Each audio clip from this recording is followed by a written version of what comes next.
کاٹ دینے والی تلوار ہے. وقت کو تم کاٹو نہیں تو وقت تمہیں کاٹ دے گا. یا تم وقت پہ حاوی ہو جاؤ اور تمہاری مرضی سے گزرے وقت, تمہاری دسترس میں ہو وقت, اور یا پھر وقت تمہیں گزار دے. ایک ان دونوں میں سے ایک چیز ہو.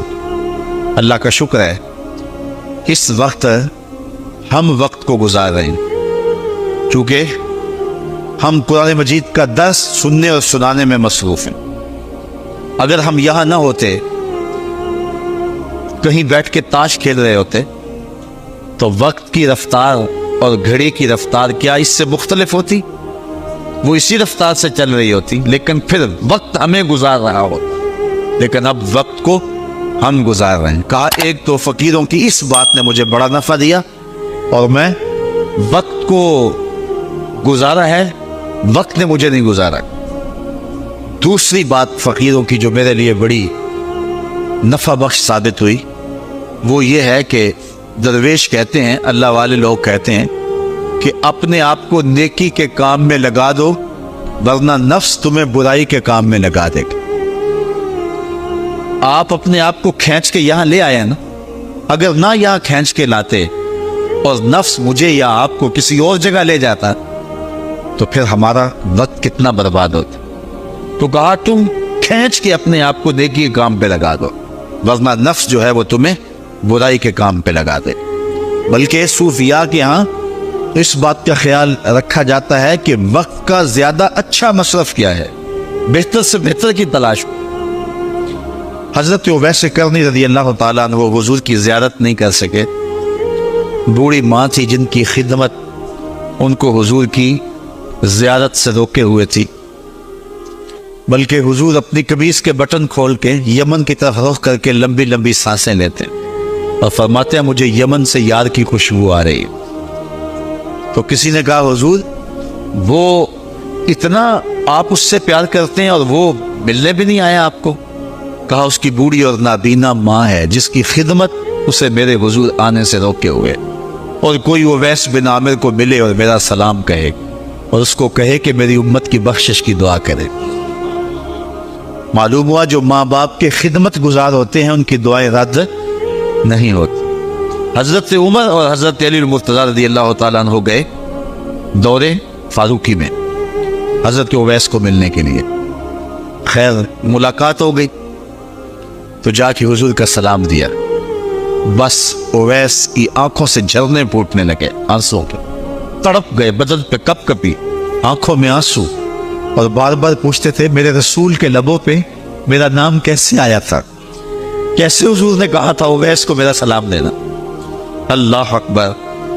کچھ دیر گفتگو ہوئی تو حضرت اویس کرنی نے ہاتھ آگے بڑھاتے ہوئے کہا اچھا پھر آپ نے بھی آخرت کی تیاری کرنی ہوگی, میں نے بھی آخرت کی تیاری کرنی ہے, حشر کے دن ملاقات ہوگی. تو دیکھیے کہ یہ لوگ وقت کے کتنے قدردان ہیں اور وقت کی اہمیت کو کتنا سمجھتے ہیں. جس قدر وقت کو فقیر لوگوں نے مینج کیا ہے دنیا کا کوئی شخص نہیں کر سکتا. یار 90 لاکھ لوگوں سے تو ہم ساری زندگی میں ملتے نہیں ہیں, اور غریب نواز نے 90 لاکھ کو کلمہ پڑھا دیا, تو کیسے وقت کو استعمال کیا. امام بخاری کو دیکھیں, امام غزالی کو دیکھیں, امام رازی کو دیکھیں, حضرت امام احمد بن حنبل کو دیکھیں, ان لوگوں کا کام دیکھیں. امام احمد رضا کو دیکھیں, 1600 کتابیں لکھ دینا کوئی تماشا لب بام تھوڑا ہے. تو کیسے انہوں نے وقت کو گزارا اور وقت کی اہمیت کو جانا, اور ہم ہیں کہ اپنا وقت ضائع کر رہے ہیں. چائے والے کھوکھے پہ بیٹھ کے تو وقت گزر گیا, اور حمام پہ بیٹھے تو وقت بیت گیا. گپ شپ شروع ہوئی تو بس اس پہ وقت لگ گیا. والذین هم عن اللغو معرضون, وہ لغویات سے اعراض کرتے ہیں. آگے سورہ فرقان ہے اسی 18ویں پارے میں, وہاں فرمایا کہ جب وہ لغو سے گزرنے کی نوبت آ جائے تو عزت سے گزر جاتے. وہ باندر کا تماشا دیکھنے رک نہیں جاتے. ان کے مقاصد جلیل ہیں, ان کی زندگی کے بڑے مقاصد ہیں. وہ اپنی زندگی کو ان مقاصد کے حصول کے لیے لگا کے بیٹھے ہوئے, تو اب وہ اپنے وقت کو ضائع نہیں کرتے. تو کہا محبوب مجھے قسم تیرے زمانے کی, انسان خسارے میں. اب انسان تو خسارہ ماننے کو تیار نہیں ہے. وہ کہتا میں تو خسارے میں نہیں ہوں, میں تو ہواؤں کے دوش پہ اڑتا ہوں. میں تو کائنات کو نخچیر بنایا ہوا ہے، زمانہ میرا باج گزار ہے، ستاروں پہ کمندے میں ڈال چکا ہوں، میں اپنی زندگی کو آسائشوں سے بھر لیا ہوا ہے، کہاں وہ گھاس پھوس کے جھونپڑے اور کہاں عالی نصف کوٹھیاں، کہاں کھانے کے لیے نان شبینہ بھی میسر نہیں تھا، اور کہاں اتنے کھانے کہ انتخاب مشکل ہو جاتا ہے، کہاں پیوند لگے ہوئے کپڑے اور کہاں اتنے لباس ہیں کہ بدلنے کی باری نہیں آتی ہے۔ تو میں تو خسارے میں نہیں ہوں، میں تو ہواؤں کے دوش پہ اڑتا ہوں، میں تو سمندر کی تہوں میں اتر جاتا ہوں، میں تو پوری دنیا کو گلوبل ولیج بنا لیا ہوا ہے، میں تو کائنات کا سارا حسن کشید کر لیا ہے، میں تو خسارے میں نہیں ہوں۔ اللہ کہتا ہے محبوب مجھے قسم تیرے زمانے کی یہ خسارے میں ہے، یہ خسارہ ماننے کو تیار نہیں، اور اللہ کہتا ہے محبوب مجھے تیرے زمانے کی قسم یہ خسارے میں۔ تو امام راضی فرماتے ہیں، آپ فرماتے ہیں جو خسارہ ہے یہ انسانیت کا ہے، اگر یہ ہواؤں کے دوش پہ اڑتا ہے تو یہ انسان کا کمال نہیں ہے، یہ تو چڑیا بھی اڑتی ہے، یہ تو مکھی بھی اڑتی ہے، اگر یہ پانی میں تیرتا ہے تو یہ تو مچھلی بھی تیرتی ہے، اگر اس نے آسائشیں اور سہولتیں اپنے لیے تلاش کر لی ہیں تو وہ تو دوسری مخلوقات کو بھی حاصل ہیں۔ تو انسان کا خسارہ ہے، انسان کا یہ جو عروج جس کی یہ کہانی سنا رہا ہے یہ حیوانیت کا عروج ہے، اس کی انسانیت کہاں گئی؟ ہواؤں کے دوش پہ تو اڑتا ہے لیکن من کی دنیا سے تو نا آشنا ہے، یہ ستاروں پہ کمندے تو ڈال رہا ہے، ہمسائے کی تو خبر نہیں اسے کو، یہ دنیا کے اوپر بڑا باخبر شخص ہے لیکن اسے جو ہے وہ اپنے من کی خبر بھی نہیں ہے۔ ہمارا نرم رو قاصد پیام زندگی لایا، خبر دیتی تھی جن کو بجلیاں وہ بے خبر نکلے، یہ تو من سے نا آشنا ہے، کہاں گئی اس کی انسانیت؟ یہ ہواؤں میں اڑتا ہے، اگر چاند کی چھاتی پہ قدم رکھ چکا ہے وہاں سے خاک لا کے دکھاتا پھرتا ہے کہ یہ میں نے جو چاند سے خاک جو ہے وہ اکٹھی کی تھی اور یہ دیکھو میں تمہارے سامنے رکھ رہا ہوں۔ تو زمین پہ پہلے تھوڑا بوجھ تھا کہ اور خاک لے آیا، انسانیت کو اس کا کیا فائدہ ہوا؟ یہ انسانیت کا عروج نہیں ہے، انسان تو خسارے میں ہے، انسانیت تو ڈوب رہی ہے۔ گھر کی آگ بجھی تو کچھ سامان بچا تھا جلنے سے، سو وہ بھی ان کے ہاتھ لگا جو آگ بجھانے آئے تھے۔ اس کی انسانیت کہاں گئی؟ یہ بھائی ہو کے بھائی کا گلا نہیں کاٹا، کہاں گئی اس کی انسانیت؟ کہا محبوب مجھے قسم ہے تیرے زمانے کی یہ خسارے میں ہے، اور قسم محبوب کے زمانے کی اس لیے فرمائی کہ محبوب کے زمانے میں انسان عروج پہ تھا، انسان نقطہ کمال پہ تھا۔ اس دور کا انسان دیکھنا ہو تو ابو بکر و عمر کو دیکھو۔ تو کہا محبوب مجھے قسم تیرے زمانے کی یہ انسان خسارے میں، اگرچہ یہ ہواؤں کے دوش پہ اڑتا ہے لیکن اس کی انسانیت لٹ چکی ہے، اور اگر اس نے انسان دیکھنا ہے تو محبوب آئے تیرے دور میں۔ یہ تو بھائی بھائی کا گلا کاٹ رہے، خون سفید ہو گیا، ایکسیڈنٹ میں جو بچ جاتے ہیں وہ مرنے والوں کی گھڑیاں اتارتے ہیں، اس کی تو حالت انسانی جو ہے وہ برباد ہو چکی ہے، لیکن حسن دیکھنا ہے انسانیت کا تو آئے تیرے دور میں۔ جب ایک شخص زخموں سے چور تڑپ رہا ہے اور کہتا ہے العطش، ہائے مجھے پیاس لگی، ایک بندہ کہیں سے پانی کا پیالہ لیے اس کی پیاس بجھانے کے لیے آگے بڑھتا ہے اور اس کو پانی دیتا ہے، اور وہ بھی ہونٹوں تک لے آتا ہے کہ دوسری طرف سے آواز آتی ہے العطش، تو یہ پیالہ اسی وقت پیچھے کر دیتا ہے اور کہتا ہے میرے بھائی کو شاید زیادہ پیاس لگی ہے، پہلے اسے دے دو مجھے بعد میں دینا۔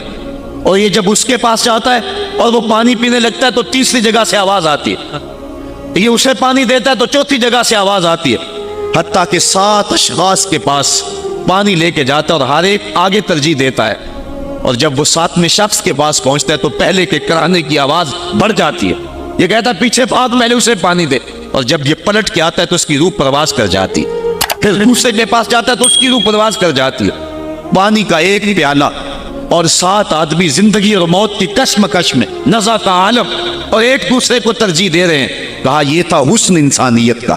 محبوب جو تیرے زمانے میں تھا، مجھے قسم تیرے زمانے کی یہ انسان خسارے میں ہے، اگر خسارے سے بچنا ہے تو دامن محمد کا تھامنا ہو۔ الا الذین آمنوا کا بیان اس پہ گواہی دے رہا ہے۔ تو یہ انسان کا خسارہ ہے، انسانیت کا خسارہ ہے۔ شیخ زادہ نے بیضاوی کے حاشیے میں ایک اور خسارے کا پہلو بیان کیا، حضرت علی المرتضیٰ رضی اللہ تعالی عنہ سے۔ آپ فرماتے ہیں خسارہ یہ ہے، یہ انسان کی جو سانسیں ہیں، ہم لمحہ لمحہ سمجھتے ہیں کہ ہم بڑے ہو رہے ہیں، لیکن ہم موت کے قریب ہو رہے ہیں۔ یہ سانسیں موت کی طرف بڑھنے والے قدم ہیں۔ تو یہ ہے انسان کا خسارہ جو اپنی سانسوں کے ذریعے کر رہا ہے۔ امام راضی لکھتے ہیں کہ ایک شخص پھٹے پہ رکھ کے برف بیچ رہا تھا، اور ایک بزرگ کہتے ہیں کہ مجھے ان الانسان لفی خسر کا ترجمہ سمجھ میں نہیں آتا۔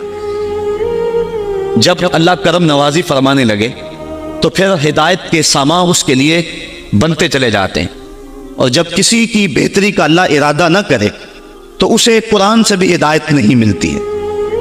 تو وہ کہتے ہیں میں گیا بازار میں، سمرقند کا بازار تھا، وہاں ایک آدمی پھٹے پہ رکھ کے برف بیچ رہا تھا، اور آواز کیا لگا رہا تھا، توجہ چاہوں گا، کہہ رہا تھا ارحموا من یذوب راس مالہ، اور میرے پہ رحم کرو، مجھ سے برف لے لو، اگر تم نے برف خریدنے میں دیر کر دی تو میں کمائی کیا کرنی ہے، جو میں نے پیسے لگائے ہیں وہ بھی میرے لٹ جائیں گے، میرا راس المال بھی برباد ہو جائے گا، کیونکہ برف ایسا سودا ہے کہ اگر گاہک وقت پہ نہ پہنچے تو نقصان ہو جا رہا ہے۔ کوئی اور چیز ہے، آج نہیں بکی تو کل بیچ لیں گے، کل نہیں تو پرسوں بیچ لیں گے، لیکن برف کا اگر گاہک وقت پہ نہ آیا تو کمائی کیا کرنی ہے، راس المال بھی لٹ جائے گا۔ تو وہ جانے والوں کو کہہ رہا تھا ارحموا من یذوب راس مالہ، اور میرے پہ رحم کرو، مجھ سے برف لے لو، اگر تم نے دیر کر دی تو میرا اثاثہ بھی لٹ جائے گا، میرا راس المال بھی برباد ہو جائے گا۔ تو وہ بزرگ فرماتے جب اس نے یہ بات کہی تو مجھے ان الانسان لفی خسر کا ترجمہ سمجھ میں آ گیا۔ میں نے کہا کہ ہم بھی اپنے سانسوں کی برف کو پگھلا رہے ہیں، اور قطرہ قطرہ جس طرح برف پگھلتی ہے، سانس سانس کر کے زندگی پگھل رہی ہے۔ اگر جلدی جلدی ان سانسوں کے بدلے میں نیکیاں لے لیتے ہیں تو یہ زندگی بچ جائے گی، ورنہ یہ زندگی برف کی طرح پگھل رہی ہے۔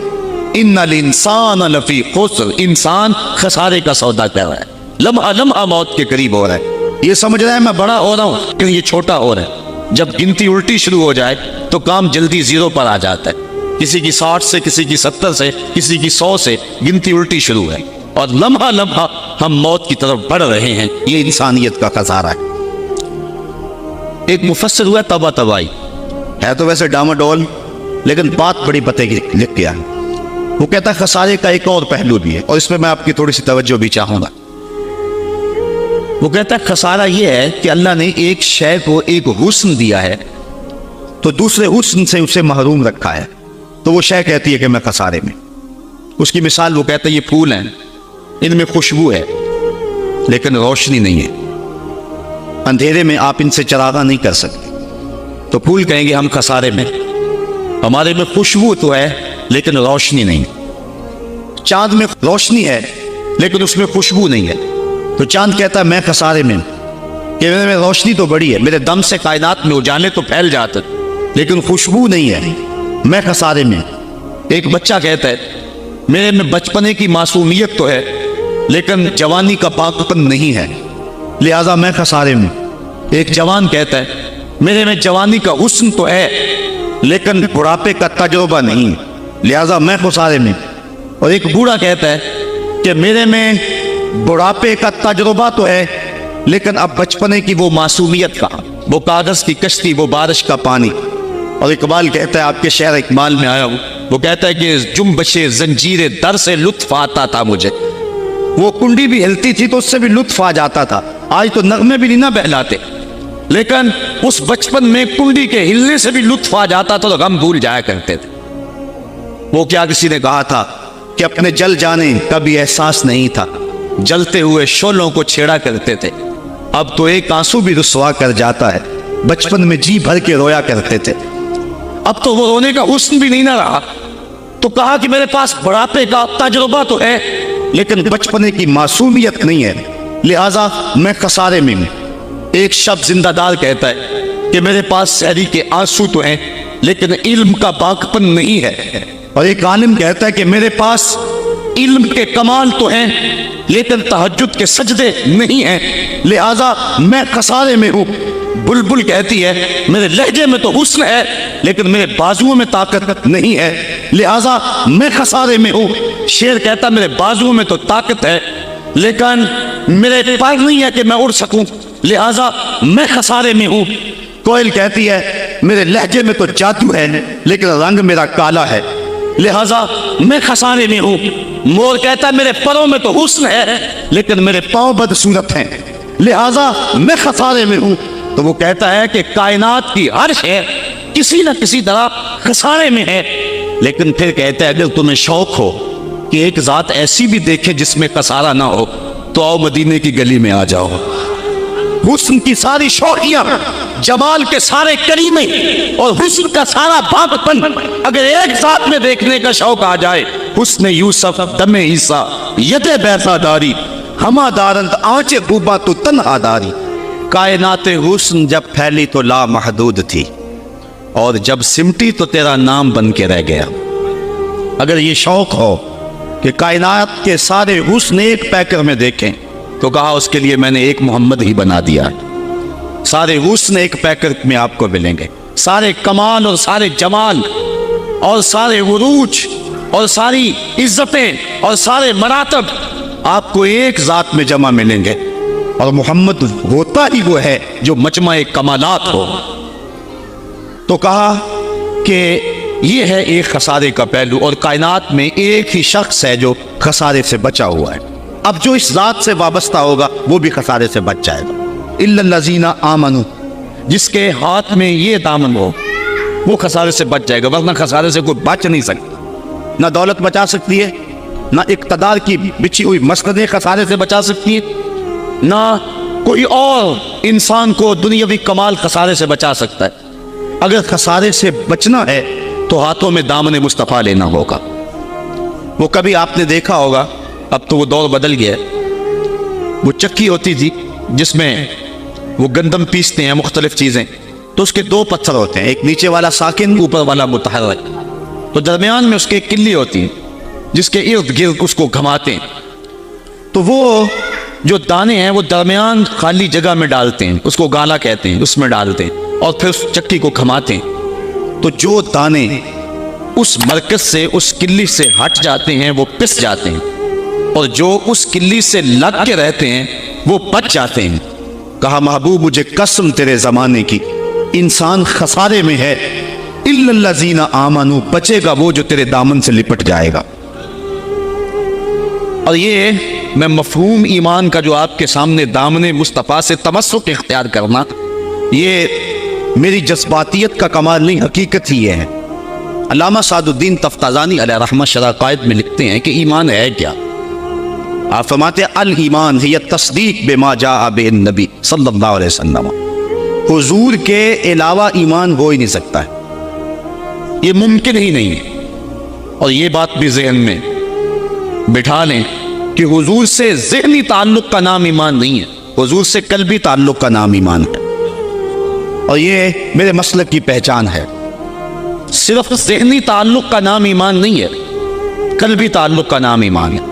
اس کو مزید سہل کروں تو حضور کو نبی جاننے کا نام ایمان نہیں ہے، نبی ماننے کا نام ایمان ہے۔ ورنہ کتنے لوگ تھے جانتے تھے لیکن ایمان نہ لائے۔ الذین آتیناہم الکتاب یعرفونہ کما یعرفون ابناءہم، جن کو ہم نے کتاب دی وہ ایسے جانتے تھے جس طرح بیٹوں کو جانا کرتے، لیکن اس کے باوجود ایمان نصیب نہیں ہوا۔ ایمان جاننے کا نام نہیں ہے، ایمان ماننے کا نام ہے۔ پھول کو بلبل جانتی نہیں مانتی ہے، اگر مانتی نہ ہوتی تو پھول کے گرد رقص سے بسمل کے تماشے نہ کرتی۔ شمع کو جانتے سارے ہیں لیکن مانتا صرف پروانہ ہے۔ تو ایمان جاننے کا نام نہیں ہے، ایمان ماننے کا نام ہے۔ اور جہاں تک جاننا بمعنی ادراک ہے تو وہ تو آج تک میرے رسول کو کوئی جان ہی نہ سکا۔ سب سے زیادہ قربت تو حضرت سیدنا صدیق اکبر رضی اللہ تعالی عنہ کو حاصل، ان کو بھی کہہ دیا یا ابا بکر لم یعرفنی حقیقتاً غیر ربی، سفر و حضر میں میرے ساتھ رہے، سن لو میری حقیقت کو میرے رب کے علاوہ کوئی بھی نہیں جانتا ہے۔ بلکہ ایک مقام پہ فرمایا لی مع اللہ وقت لا یسعنی فیہ نبی مرسل ولا ملک مقرب، میرا اور میرے رب کا معاملہ ایسا ہے کہ درمیان میں نہ کوئی نبی آ سکتا ہے، نہ کوئی رسول اور پیغمبر آ سکتا ہے، اور نہ کوئی فرشتہ مقرب درمیان میں آ سکتا ہے۔ تو جہاں تک تعلق ہے حضور کو جاننے کا بمعنی ادراک، تو آج تک حضور کو اللہ کے علاوہ کوئی جان ہی نہیں سکا ہے۔ مولوی کا تو دماغ خراب ہو گیا کہ وہ مسجد میں ترازو رکھ کے بیٹھ گیا اور نبی کو تولنے لگا. میں تو کہا کرتا ہوں ڈٹھے برق قرآن دے پھول سارے، تیری شان جیا نہیں کوئی اور ڈٹھا، تیری شان دا کرے مقابلہ جیڑا انہوں عاشقاں اصلی چور ڈٹھا. کوئی نور آکھے کوئی بشر آکھے، پیندا رات دنے ایہو شور ڈٹھا. اللہ والیاں گل مکا دیتی تساں ہور ڈٹھا ساں ہور ڈٹھا. تم نے پتہ نہیں کس کو دیکھا ہے جو سکی بیٹی کو بھی نہیں بخشوا سکتا. لاہور قصر نور میں ایک شخص، آپ بھی سارے جانتے ہیں، میرا نام لینے کا مزاج نہیں ہے، ٹیلی ویژن پہ بھی وہ چیختا ہے، تو وہ کہنے لگا کہ نبی تو سکی بیٹی کو بھی نہیں بخشوا سکتا. تو میں نے بعد میں اٹھ کے کہا، میں نے کہا لوگوں، آج تو لوگ اسے ووٹ نہیں دیتے جو تھانے سے نہ چھڑا سکے. سنبھلتا نہیں جن سے اپنا دوپٹہ، سنبھالیں گے کیا وہ کلیجہ کسی کا. جو تھانے سے نہ چھڑا سکے، لوگ اسے ووٹ نہیں دیتے، اور جو اپنی بیٹی کو بھی نہ بخشوا سکے، پھر کلمہ پڑھنے کا فائدہ کیا؟ جو افراد خانہ کی بگڑی بھی نہیں بنا سکتا، جو سکی بیٹی کو بھی نہیں بخشوا سکتا. میں نے کہا میاں تم اس کی بات کرتے ہو جو سکی بیٹی کو بخشوا نہیں سکتا، ہم تو اس کے قصیدے پڑھتے ہیں جس نے کہا فاطمہ تو جنتی عورتوں کی سردار ہے. تم اس کی بات کرتے ہو جس کے چاہنے سے کچھ نہیں ہوتا، ہم تو اس کی بات کرتے ہیں جس کی انگلی اٹھے اور چاند کے ٹکڑے ہو جائیں، اور سڑیاں کھجوراں اگا جان دائے، اور پتھراں نو کلمے پڑھا جان دائے. قطرے کو سمندر، ذرے کو ستارہ کرتے ہیں، کونین کو خم آ جاتا ہے جب زلف سنوارا کرتے. ہم تو اس نبی کو ماننے اور جاننے والے. می وریا کستوریاں دا جدو یار نچوڑیاں زلفاں، می وریا کستوریاں دا جدو یار نچوڑیاں زلفاں، تے قبلہ اودے بنیا سائم جتے یار نے موڑیاں زلفاں. وہ تو رخ پھیر دے تو خدا قبلے نہیں بدل دیتا. لوگ کہتے ہیں چاہنے سے کچھ نہیں ہوتا، میں کہتا ہوں ساری دنیا ہی مصطفیٰ کی چاہت پہ ہے. قبیلہ بنو سلیم کی مسجد ہے، 4 رکعتی نماز ہے، 2 رکعت پڑھی جا چکی ہیں، 2 رکعت ابھی باقی ہیں. خاطر آتر میں بات آئی کہیں قبلہ بدل جائے تو کیا خوب. تو فوراً جبریل آگے کہا محبوب پھر دیر کاہے کی ہے، ابھی رخ پھیر لو. اب جن لوگوں نے مسجد قبلتین دیکھی ہے کہ پہلا قبلہ بالکل شمال میں اور موجودہ قبلہ بالکل جنوب، اور صحابہ تو ذہنی طور پہ اس کے لیے تیار ہی نہیں ہے، تو بتا دیا جاتا کہ اگلی نماز ہم ادھر پڑھیں گے. یہ نماز کا وقت بدلنا ہو نا تو 1 دن پہلے بتانا پڑتا ہے، کل سے نماز ظہر 2:15 بجے پڑھیں گے. اگر اسی دن ایسا کر لیں تو لوگ کہیں گے کہ یہ امام تو سلیقہ ہی رکھتا ہے، ہم تو آئیں 2 بجے کے حساب سے اور اب 2:15 تک بیٹھے رہیں. تو نماز کا وقت بدلنا ہو تو 1 دن پہلے بتانا ہوتا ہے، اور یہاں تو قبلہ بدلنا تھا، ایک نماز ہی پہلے بتا دیا جاتا. لیکن کہا محبوب ابھی رخ پھیر لو. یا اللہ تیری نماز تو پوری ہو لے. کہا میری نماز بعد میں پوری ہوگی، پہلے تیری مرضی پوری ہوگی، پہلے تیری مرضی پوری ہوگی. می وریا کستوریاں دا یہ تو یار نچوڑیاں زلفاں، قبلہ اودے بنیا سائم جتے یار نے موڑیاں زلفاں. وہ تو رخ بدل دے خدا قبلے بدل دیتا ہے. ہم اس نبی کی بات کرتے. تو بات کر رہا تھا کہ ایمان جاننے کا نام نہیں ہے، ایمان ماننے کا نام ہے. یہ تصدیق بما جاء بہ نبی صلی اللہ علیہ وآلہ وسلم. ایمان کے بعد اب یہ بات بھی ذہن نشین کریں کہ اس دنیا پہ سب سے بڑی دولت مجھے اور آپ کو جو عطا کی گئی ہے وہ دولت ایمان ہے. سب سے بڑی دولت. اگر ایمان نہیں سب کچھ مل گیا کچھ بھی نہیں ہے. اور اگر کوئی چیز پاس نہیں ہے لیکن ایمان کی دولت موجود ہے تو یہ سب سے بڑا حسن اور سب سے بڑی بہار. اقبال کہتا ہے کہ اقبال یہ کس کے عشق کا فیض عام ہے، رومی فنا ہوا حبشی کو دوام ہے.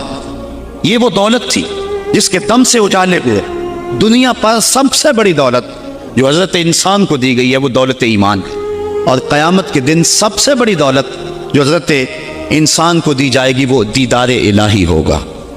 تو یہ سب سے بڑی دولت، اور یہ محض اللہ کی کرم نوازی سے نصیب ہوتی. انسان کی زندگی کے اچھے اعمال بعض اوقات ایمان کے نصیب ہونے کا سبب بن جاتے ہیں. یہ کبھی کبھی ایسا ہوتا ہے لیکن ہوتی محض توفیق خدا بنتی ہے. اس کی مثال جس طرح المچاشی فرزدق شاعر کا دادا حضور کی خدمت میں حاضر ہوتا ہے اور آقا کریم کی خدمت میں حاضر ہو کر کے اسلام کی دولت سے مالا مال ہوتا ہے اور پھر عرض کرتا ہے حضور میں نے اپنے زمانہ جاہلیت میں 360 بچیوں کو زندہ درگور ہونے سے بچایا. تو کیا مجھے اس نیک عمل کا جو زمانہ جاہلیت میں نے کیا اس کا کوئی صلہ ملے گا؟ چونکہ شاید بڑا گداز اور نرم دل ہوتا ہے، وہ تو شاخ سے ٹوٹتے ہوئے پھول کو بھی برداشت نہیں کر سکتا۔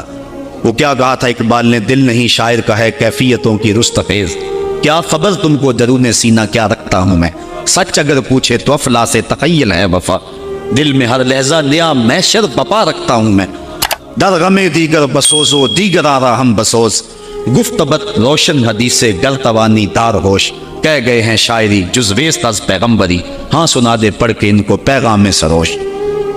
امیر منائی نے غالباً کہا تھا کہ خنجر چلے ہم پہ، خنجر چلے کسی پہ ہم، اور تڑپے جو ہم امیر تو درد سارے جہاں کے ہمارے جگر میں۔ اور اقبال نے آنکھ سے تشبیہ دی شاعر کو ایک جگہ، مبتلا درد ہو کوئی عذر روتی ہے آنکھ، کس قدر ہم درد سارے جسم کی ہوتی ہے آنکھ۔ تو جب کوئی ظالم باپ اپنی بیٹی کو زندہ درگور کرنے لگتا تو یہ کہتا کہ میں تڑپ گاپن مٹنیاں دے کر کے اس بچی کی جان چھڑا لیتا، اس طرح میں نے 360 بچیوں کی جان چھڑائی، کیا زمانہ کفر میں کیے گئے میرے اس نیک عمل کی مجھے کوئی جزا ملے گی؟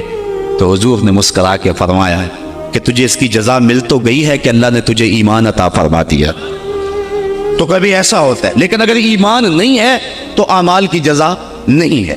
اسی لیے الا الذین آمنوا وعملوا الصالحات، اعمال کی جزا بصورت ایمان اگر مل جائے تو مل جائے، اور اگر ایمان نہیں ہے تو پھر آخرت میں لا خلا کوئی حصہ نہیں ہے۔ الا الذین آمنوا وعملوا الصالحات، انسان خسارے میں ہے۔ خسارے سے بچے گا وہ جس کے دامن میں 4 چیزیں ہیں، ایک ایمان، اور دوسرا اعمال صالحہ۔ ایمان کی زینت ہے، ہمارے احناف کے نزدیک اعمال نفس ایمان میں داخل تو نہیں ہے کیونکہ وہ مجرد تصدیق قلبی کا نام ہے، لیکن ایمان کا حسن جو ہے وہ اعمال ہیں۔ آج ہمارا حال یہی ہے کہ دعوی ایمان ہمارے پاس موجود ہے لیکن مسلمانوں والے اعمال ہمارے پاس نہیں ہیں۔ تیرے صوفے ہیں فرنگی، تیرے کالی ہیں ایرانی، خون کے آنسو رلاتی ہے جوانوں کی تن آسانی، ہر کوئی مست مئے ذوق تن آسانی ہے، تم مسلمان ہو یہ انداز مسلمانی ہے، حیدری فقر ہے نئے دولت عثمانی ہے، تم کو اسلاف سے کیا نسبت روحانی ہے، وہ معزز تھے زمانے میں مسلمان ہو کر اور تم خار ہوئے وہ تارک قرآن ہو کر۔ آج ہم صرف دعوے کی حد تک ہیں۔ شکوے میں اقبال جب چیخ چیخ کے کہتا ہے کہ تیرے کعبے کو جبینوں سے بسایا ہم نے، نو انسانی کو غلامی سے چھڑایا ہم نے، صفائے دار سے باطل کو مٹایا ہم نے، تیرے قرآن کو سینوں سے لگایا ہم نے، پھر بھی گلا ہے ہم سے کہ وفادار نہیں، ہم وفادار نہیں تو بھی تو دلدار نہیں۔ تو جب اس کا جواب آتا ہے تو سنیے، لہجہ تھوڑا سا بدلا کہ میرے کعبے کو جبینوں سے بسایا کس نے، نو انسانی کو غلامی سے چھڑایا کس نے، صفائے دار سے باطل کو مٹایا کس نے، میرے قرآن کو سینوں سے لگایا کس نے، تھے تو آباب تمہارے ہی مگر تم کیا ہو، ہاتھ پہ ہاتھ درے منتظر فردا ہو۔ ذرا کبھی اپنے اندر جھانک کر کے دیکھا کہ ہم ہیں کہاں اور کس جگہ پہ کھڑے ہوئے ہیں۔ آج ہم مسلمان ہونے کی بات کرتے ہیں لیکن کبھی دیکھیں کہ ہمارے عمل کی پوزیشن اور حالت کیا ہے، آج ہم کس جگہ پہ کھڑے ہوئے ہیں۔ لالو لکشمن پرشاد نے ایک کتاب لکھی عرب کا چاند، اور یہ ایک ہندو رائٹر ہے، اور اس میں اس نے حضور کی سیرت اتنے خوبصورت اور دل فریب پیرائے میں بیان کی کہ گویا سطروں کے اندر چراغ ہی رکھ دیے ہیں۔ تو کسی نے سوامی لکشمن پرشاد سے پوچھا کہ تو نے مسلمانوں کے نبی پر اتنی خوبصورت سیرت کی کتاب لکھی ہے، تو حضور کا غلام کیوں نہیں بن جاتا؟ تو جو اس نے جواب دیا، اگر ہم اس پہ تھوڑا سا تفکر کریں تو وہ ہماری آنکھیں کھول دینے کے لیے کافی ہے، لیکن اگر ہم اس پہ غور نہ کریں تو وہ ایک گاڑی ہمارے روڈ پہ چلتی ہے، اس کے پیچھے لکھا ہوا ہے عقل نہ ہو تو موجہ ہی موجہ۔ بات یہ ہے، بات سوچنے والوں کے لیے ہوتی ہے۔ تو سوامی نے جواب دیا تھا کہ جب میں نے حضور کی سیرت لکھنے کے لیے امہات کتب سیر کو پڑھا تو یہ جذبہ میرے سینے میں بھی گڑائیاں لینے لگا کہ میں اس نبی کا غلام کیوں نہیں بن جاتا، لیکن جب میں مسلمانوں کے کردار کو دیکھتا ہوں تو میں کہتا ہوں میں ہندو ہی ٹھیک ہوں، ہمارا کردار لوگوں کے ایمان کے راستے میں رکاوٹ بنا ہوا۔ اور ایک زمانہ تھا کہ ہماری میتیں بھی ایمان دیا کرتی تھی۔ امام محمد کا جب جنازہ اٹھا تو پورا پسرا امڑ آیا، یہودی عیسائی کہنے لگے مسلمانوں کا امام جا رہا ہے اور اس کا آخری دیدار ہے، چلو تم بھی آخری دیدار میں شامل ہو جاؤ، جنازے میں شامل ہو جاؤ۔ لوگ ذوق و شوق کی فراوانی میں آگے بڑھ بڑھ کے جنازے کی چارپائی کو کندھا دے رہے تھے. تو اگر کسی عیسائی اور کسی یہودی کا جی چاہا کہ میں بھی مسلمانوں کے امام کے جنازے کی چارپائی کو کندھا دوں, تو ہمیں تاریخ بتاتی ہے پھر جس کا کندھا امام محمد کے جنازے کی چارپائی کو چھوا اس کے لبوں پہ کلمہ جاری ہو گیا. آؤ اپنے آپ کو مالک کی چوکھٹ پہ لے جاؤ, اس کی دہلیز پہ لے جاؤ. ہمارے بزرگ فرمایا کرتے تھے سونے سے قبل 5 انگلیاں بھی گن لیا کرو, 5 نمازیں بھی گن لیا کرو. اور اگر تہجد نصیب ہو جائے, کتنے خوش نصیب ہیں وہ لوگ جو سحری کا اٹھنا پا لیتے ہیں. ایک روایت میں آتا جب سحری کے لمحے ہوتے ہیں تو شوہر اٹھتا ہے اور اپنی بیوی کو بھی جھنجھوڑتا ہے, لیکن نیند کے غلبے کی وجہ سے وہ اٹھ نہیں پاتی. خیر یہ چلا جاتا ہے, وضو کرتا ہے, واپس آتے ہوئے چلو میں تھوڑا سا پانی لے آتا ہے اور اپنی بیوی کے اوپر چھڑک دیتا ہے, تو وہ بھی اٹھ جاتی ہے اور یہ مصلی بچھا کے نماز پڑھنے لگ جاتا ہے. اللہ کے حضور سجدہ ریزیاں کرتا ہے اور وہ بھی جلدی سے وضو کر کے اس مصلی کے ساتھ مصلی بچھا کے خاتون بھی نماز پڑھنے لگ جاتی ہے. تہجد کے سجدے ہیں, سحری کے لمحے ہیں, رات کی تاریکیاں ہیں, کوئی دیکھنے والا نہیں ہے. 2 مصلی بچھے ہیں, ایک پہ شوہر کھڑا ہے, ایک مصلی پہ بیوی کھڑی ہے. رب کی دہلیز کا نوکر اور اس کی چوکھٹ کی بادی دونوں سجدہ ریز. حدیث میں آتا ہے جب یہ سجدے کر رہے ہوتے ہیں اللہ دیکھ کے مسکرا رہا ہوتا ہے, اپنی شان کے مطابق مسکرا رہا ہوتا ہے کہ دیکھو میرا بندہ اور میری بندی میرے لیے سجدے کر رہے ہیں. پھر کتنی رحمتیں برستی ہیں, کتنی کرم نوازیاں ہوتی ہیں. ذرا اپنی سحریوں کا آغاز سجدوں سے کرو, پھر آپ کو کسی بابے کے پاس نہیں جانا پڑے گا کہ جن آ گیا, بھوت آ گیا, ہمارے گھر میں سایہ ہو گیا, بدروحوں کا اثر ہو گیا, کسی نے تعویذ ڈال دیے, جادو کر دیا, ٹونا کر دیا. تہجد کے سجدوں سے اپنے مسلوں کو آباد تو کر کے دیکھو, تمہارے گھر پہ چھم چھم رحمتوں کا نزول ہوگا, کرب نوازیاں اتریں گی تمہارے گھر کے اندر, انوار برسیں گے. آؤ اس کی چوکھٹ پہ آؤ, اس کی کرم نوازیوں کے رنگ دیکھو کہ وہ کتنے کرم نوازیاں کرتا ہے. پھر رزق کے دروازے بھی کھلیں گے تمہارے لیے, رحمتوں کے دروازے بھی کھلیں گے, سکون اور طمانیت کے دروازے بھی کھلیں گے, اندر سے روشنی پھوٹے گی. تو کہا ہر جان یہ دیکھے اس نے آنے والے کل کے لیے آگے کیا بھیجا ہے. پھر کہا واتقوا اللہ, اور اللہ سے ڈر جاؤ. پھر دوبارہ وہی تلقین کی. پھر ارشاد فرما ان اللہ خبیر بما تعملون, جو تم کرتے ہو تمہارا رب اس سے باخبر ہے, تم اس کی نگاہوں سے پوشیدہ نہیں ہو. آج کہیں لکھا ہوتا ہے نا خبردار کیمرے کی آنکھ دیکھ رہی ہے, تو لوگ سیدھے ہو کے بیٹھ جاتے ہیں. کیمرے کی آنکھ دیکھ رہی ہے, کیمرے کی تو لائٹ بھی بند ہو سکتی ہے, اس کا سسٹم خراب بھی ہو سکتا ہے, لیکن جو رب کے کیمرے لگے ہیں وہ سسٹم کبھی خراب نہیں ہوتا. کیمرے کی ایک رینج ہے, اس سے آگے نہیں دیکھ پاتا, لیکن مالک کی شان کے ارا زبیبن نملۃ السودا, کالی رات کے اندھیرے میں, کالے پہاڑوں کے سلسلے میں, گہری غار کے اندر چیونٹیوں کے عمیق سوراخ میں جب چیونٹی چلتی ہے تو اس کے ننھے مہین قدموں سے سینہ سنگ کے اوپر جو وہمی اور گمانی لکیر بنتی ہے, تمہارا رب اس کو یوں دیکھتا ہے جس طرح دیوار چین کو دیکھتا ہے. اس کی نظروں سے کیا ہماری خلوتیں پوشیدہ ہیں, ہمارے اعمال پوشیدہ ہیں, کیا اس کی نظروں سے ہمارے خیال پوشیدہ ہیں. دروازہ مکفل کر کے اگر ہم گناہ کریں گے تو کیا مالک سے پوشیدہ ہوں گے؟ لوگوں سے تو پوشیدہ ہیں لیکن مالک سے پوشیدہ نہیں ہیں. یہ عقیدہ جم جائے تو بند کوٹری میں بھی جرم نہیں ہو سکتا. آپ دیکھتے نہیں ہیں کہ جب دروازے مکفل کر کے بت کے اوپر بھی موٹا کھیس ڈال کے زلیخا بولی ہے تلک یوسف اب تو آ جاؤ, اب تو کوئی نہیں دیکھ رہا, تو جناب یوسف نے کہا کالا معاذ اللہ, میں اللہ کی پناہ میں آتا ہوں. تو اپنے اس بے جان بت اور مجسمے سے بھی حیا کرتی ہے, اور اس کے اوپر بھی جو دیکھ نہیں سکتا پردہ ڈال لیا ہے, اور میں اس سے حیا نہ کروں جو 7ویں کوٹری میں بھی دیکھتا ہے. پھر اتنی روشنیاں برستی ہیں کہ گناہ کا تصور بھی محال ہوتا ہے, اور یوسف بھاگتے ہیں تو اللہ دروازے کو کشادہ کرتا چلا جاتا ہے. تو آؤ تو اس چوکھٹ پہ, تو وہ تو بند کمروں کے ماحول دیکھتا ہے, اس سے تو کوئی چیز پوشیدہ نہیں ہے. یہ یقین اتر جائے, روح میں جم جائے, تو پھر زندگی سنور جاتی ہے. اور میں آپ کو ایک اور بات عرض کرنا چاہتا ہوں کہ بطور سنی آپ تو یہ بھی عقیدہ رکھتے ہیں کہ رسول کریم کی نگاہوں سے کچھ پوشیدہ نہیں ہے, تو کیا یہ عقیدہ 3 گھنٹے کے مناظرے کے لیے رکھا ہوا ہے کہ عمل پہ بھی اس کا کوئی اثر ہے؟ اگر عمل پہ کوئی اثر ہے تو پھر بند خلوت کدے میں بھی جرم کرتے شرم آئے کہ رسول اللہ کی نگاہوں سے تو کچھ پوشیدہ نہیں ہے۔ پھر ہماری خلوتیں جو ہے وہ پاک ہو جائیں، ہماری جلوتیں پاک ہو جائیں، ہم رسول اللہ کی نگاہوں سے بھی پوشیدہ نہیں رہ سکتے۔ ان کی نگاہیں دوربین بھی دیکھتی، ہمارے رب کی نگاہیں بھی دیکھتی، حضور اللہ کی عطا سے دیکھتے ہیں۔ تو جب یہ عقیدے جم جائیں گے، روح میں اتر جائیں گے، تو زندگی میں نظم پیدا ہو جائے گا۔ جہاں کوئی سیکورٹی نہیں پہنچتی، کوئی عقیدہ نہیں پہنچتا، کوئی جو ہے وہ کیمرہ نہیں پہنچتا، وہاں یہ عقیدہ پہنچتا ہے، ان اللہ خبیر بما تعملون، جو تم کرتے ہو تمہارا رب اس سے باخبر ہے۔ اللہ تعالیٰ جل شانہ نے اس شخص کی کہانی کو بیان کیا ہے جو قیامت کے دن جہنم کی طرف جا رہا ہوگا۔ کچھ لوگ اسے پوچھیں گے ما سلککم فی سقر، کہ تم جہنم میں کیوں جا رہے ہو؟ تو وہ جواب میں کہے گا لم نک من المصلین، کہ ہم نماز نہیں پڑھا کرتے تھے۔ آج جہنم میں جانے کا سبب نماز نہ پڑھنا ہے۔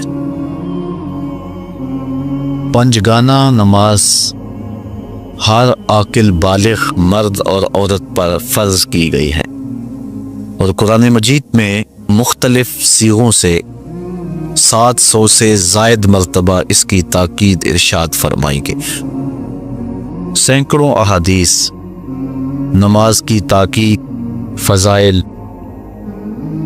ادا کرنے کی ترغیب اور نہ پڑھنے پر ترہیب میں وارد ہیں۔ اگر کوئی شخص نماز کا انکار کرتا ہے تو وہ دائرہ اسلام سے خارج ہے، لیکن اگر کوئی سستی کی وجہ سے نماز نہیں پڑھتا، صرف سستی کی وجہ سے نہیں پڑھتا، اللہ کا حکم جانتا ہے، اس کو کہا جائے آؤ نماز کو، تو وہ آگے سے مذاق نہیں کرتا یا نماز کا تمسخر یا استحقار نہیں کرتا، بلکہ بس اپنی سستی کی وجہ سے مسجد میں نہیں آتا۔ جو نماز کو ہلکا جانے، خفیف جانے، وہ بھی دائرہ اسلام سے خارج اور کافر ہے۔ لیکن جو شخص اس کو اللہ کا حکم جانتا ہے اور اس کو پڑھنا اپنے اوپر ضروری سمجھتا ہے، لیکن سستی کی وجہ سے پڑھ نہیں سکتا، تو اس کے بارے میں علماء کی آراء مختلف ہیں۔ حضرت امام اسحاق اور حضرت امام احمد رضی اللہ تعالی عنہما آپ تو فرماتے ہیں کہ ایسا شخص کافر ہے اور اس کو قتل کرنا واجب ہے۔ حضرت امام مالک کا قول ہے کہ، اور امام شافعی کا بھی یہی قول ہے، وہ بھی کہتے ہیں کہ اس کو قتل کیا جائے گا اور بطور حد قتل کیا جائے گا۔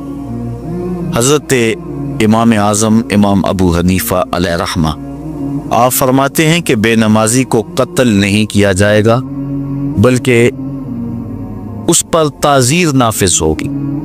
یہ حاکم وقت کی ثوابدید پر ہے کہ وہ اس پر کیا سزا دیتا ہے، اور فرمایا اس کو 7 قید کیا جائے گا اور توبہ کے لیے اس کو زور دیا جائے گا۔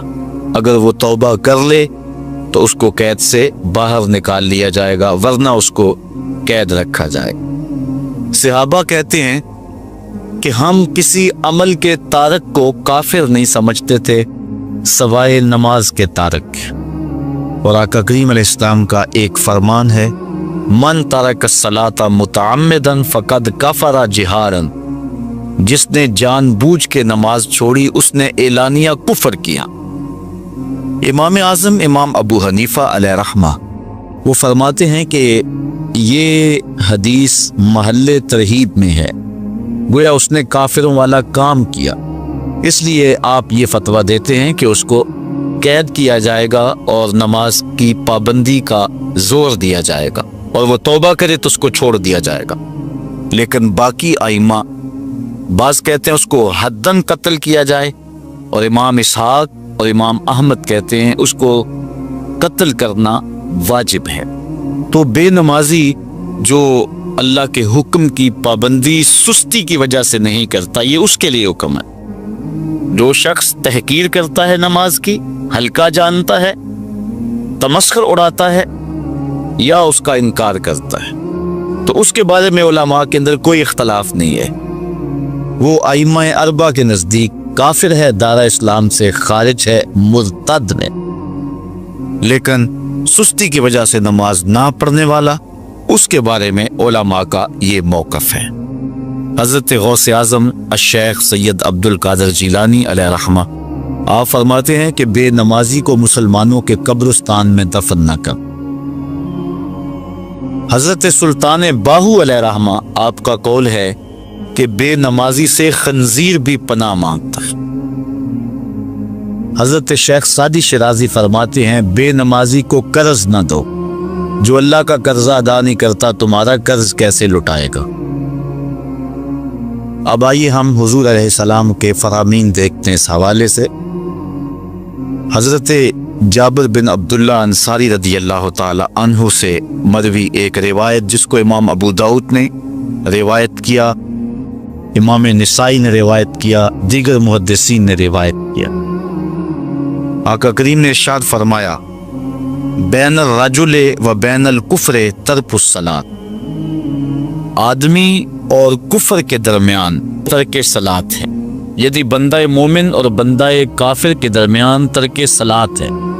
جو نماز پڑھتا ہے وہ مومن ہے، اور جو نماز نہیں پڑھتا تو وہ کافروں والا کام کرتا ہے، یا دیگر ائمہ کے نزدیک وہ کافر ہے۔ یہ ترہیباً نہیں بلکہ یہ حکم ہے۔ اور حضرت نبی رحمت صلی اللہ علیہ وسلم کا ایک دوسرا فرمان ان الفاظ کے ساتھ ہے بین الرجل و بین الشرک والکفر ترک الصلاۃ، شرک و کفر اور بندہ مومن کے درمیان نماز ترک کرنا ہے۔ حضرت امام ابن ماجہ نے ان الفاظ کے ساتھ روایت کو نقل کیا ہے بین الکفر والایمان ترک الصلاۃ، ایمان اور کفر کے درمیان نماز کا ترک کرنا ہے۔ اور آقا کریم علیہ السلام کا وہ فرمان جو حضرت انس سے مروی ہے، جس کو طبرانی نے اپنی موجم میں لکھا بھی آپ کے سامنے میں نے رکھا، کہ حضور نے فرمایا من ترک الصلاۃ متعمدا فقد کفر جہارا، جس نے جان بوجھ کے نماز چھوڑی اس نے اعلانیہ کفر کیا۔ حضرت ابو ہریرہ رضی اللہ تعالی عنہ سے ایک روایت ہے کہ وہ فرماتے ہیں لا سہم فی الاسلام لمن لا صلاۃ ولا صلاۃ لمن لا وضوء لہ، کہ اس شخص کا اسلام میں کوئی حصہ نہیں ہے جو نماز نہیں پڑھتا، اور اس شخص کا نماز میں کوئی حصہ نہیں ہے جو وضو نہیں کرتا۔ وضو کے بغیر نماز نہیں ہوتی، اور نماز کے بغیر اسلام نہیں ہوتا۔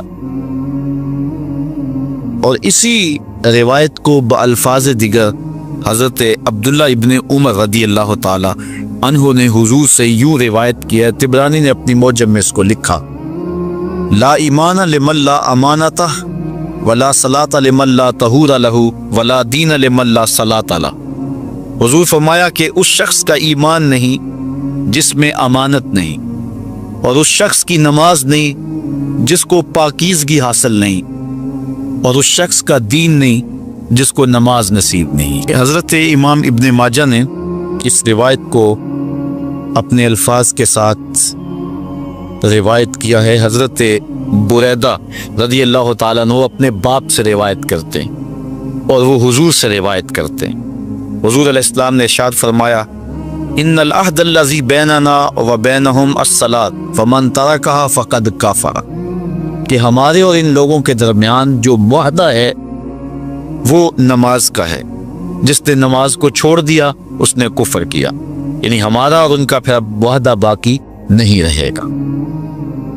حضرت امام بخاری نے روایت نقل کی ہے، حضور نے ارشاد فرمایا من ترک الصلاۃ العصر فقد حبط اعمالہ، جس نے عصر کی نماز چھوڑی اللہ اس کے سارے عمل برباد کر دیتا۔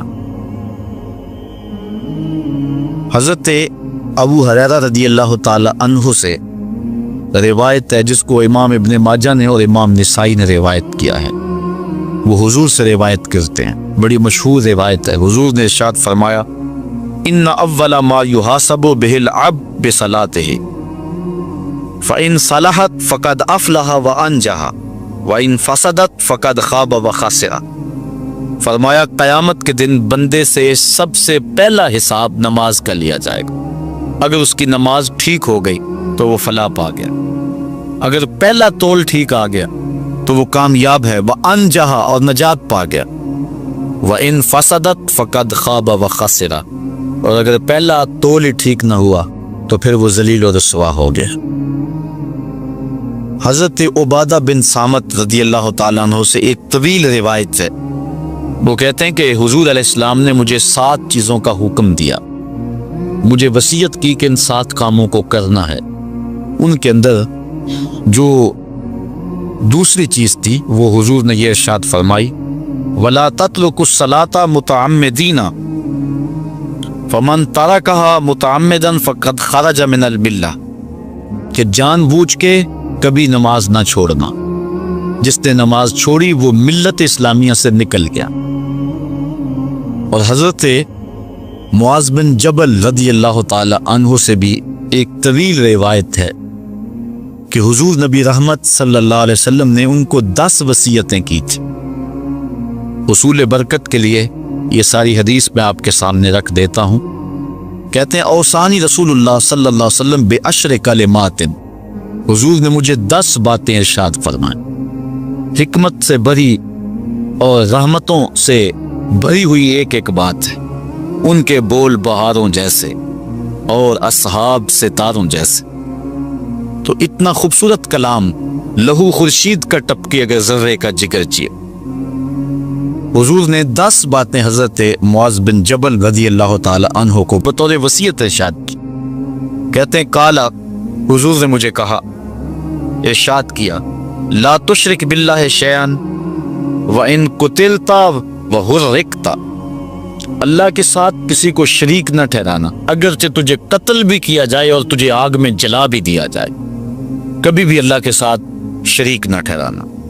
دوسری بات حضور نے مجھے یہ ارشاد فرمائی، وَلَا تَعْصِ وَالِدَيْكَ وَإِنْ أَمَرَاكَ أَن تَخْرُجَ مِنْ أَهْلِكَ وَمَالِكَ، کہ اپنے والدین کی کبھی نافرمانی نہ کرنا، اگرچہ تجھے حکم دیں کہ اپنے مال کو اور اپنے بچوں کو لے کے گھر سے نکل جا، تو کہا یہ کر لینا، نکل جانا، لیکن والدین کی نافرمانی نہ کرنا۔ تیسری بات حضور نے ارشاد فرمائی، وَلَا تَتْرُكَنَّ صَلَاةً مَكْتُوبًا مُتَعَمِّدًا فَإِنَّ مَنْ تَرَكَ صَلَاةً مَكْتُوبَةً مُتَعَمِّدًا فَقَدْ بَرِئَتْ مِنْهُ ذِمَّةُ اللَّهِ۔ فرمایا اے معاذ بن جبل، فرض نماز جان بوجھ کر کبھی بھی نہ چھوڑنا، زندگی میں کبھی نہ ہو کہ تجھ سے فرض نماز چھوٹے، اس لیے کہ جس نے فرض نماز جان بوجھ کے چھوڑ دی، اللہ اور اس کے رسول نے اس سے اپنا ذمہ اٹھا لیا، اب وہ جدھر مرضی جائے، اللہ نے جو ذمہ لیا ہوا ہے مومن کا، اللہ اٹھا لیتا ہے۔ چوتھی چیز حضور نے جو ارشاد فرمائی، وَلَا تَشْرِبَنَّ خَمْرًا فَإِنَّهُ رَأْسُ كُلِّ فَاحِشَةٍ، اے معاذ بن جبل، زندگی میں کبھی بھی شراب نہ پینا، ہر بے حیائی کی جڑ ہے اور بنیاد ہے شراب۔ پانچویں چیز کہتے ہیں حضور نے جو مجھے ارشاد فرمائی وہ یہ تھی، وَإِيَّاكَ وَالْمَعْصِيَةَ فَإِنَّ بِالْمَعْصِيَةِ حَلَّ سَخَطُ اللَّهِ، کہا کبھی اللہ کی نافرمانی نہ کرنا، اللہ کی نافرمانی سے اللہ کی ناراضگی مول لینے والی بات ہے، اللہ تعالیٰ کی معصیت سے اس کی ناراضگی جائز ہو جاتی ہے، حلال ہو جاتی ہے۔ اور چھٹی چیز کہتے ہیں حضور نے یوں ارشاد فرمائی، وَإِيَّاكَ وَالْفِرَارَ مِنَ الزَّحْفِ وَإِنْ هَلَكَ النَّاسِ، کہا جب محاذ پہ ڈٹا ہونا تو کبھی پیٹھ نہ پھیرنا، اگرچہ لاشیں جو ہیں وہ گر رہی ہوں اور لوگ ہلاک ہو رہے ہوں، سارے لشکر کے ہلاک ہو جانے کا ڈر بھی ہو، لیکن کہا معاذ بن جبل میں تمہیں وصیت کرتا ہوں کبھی پیٹ پھیر کے بھاگنا نہیں ہے۔ حضور نے کہتے ہیں مجھے جو 7ویں چیز ارشاد فرمائی وہ یہ تھی، وَإِنْ أَصَابَ النَّاسَ مَوْتٌ فَاصْبُتْ، اگر تو کسی ایسے علاقے میں رہتا ہو جہاں موت آ جائے